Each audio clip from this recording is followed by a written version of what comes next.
Aquest cap de setmana s'ha celebrat els actes centrals del Festival Tribulosi, Festival Poètic de les Arts que durant diferents mesos ha programat activitats diverses a Tremp amb la poesia com a fil conductor, però combinada amb arts escèniques amb la voluntat de crear espectacles integradors.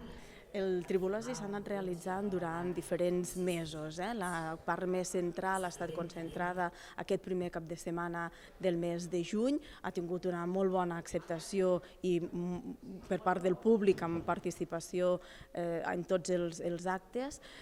L'acte central va anar molt bé, pensem que hem estat capaços de fer una proposta fresca, divertida, en el qual la poesia ha estat l'acte central, però també hem incorporat altres disciplines del món contemporani com la dansa, l'art urbà, la fotografia.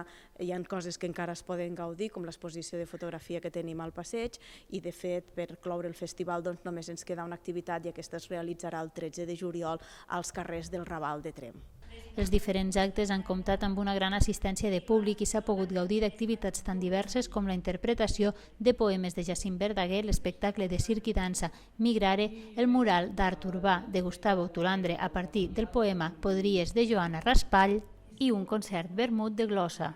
L'acte central de Tribulosi va ser un homenatge a l'autora pallaresa Concepció Maluquer en el que hi van participar diferents persones que van fer un repàs per la vida i obra de l'autora.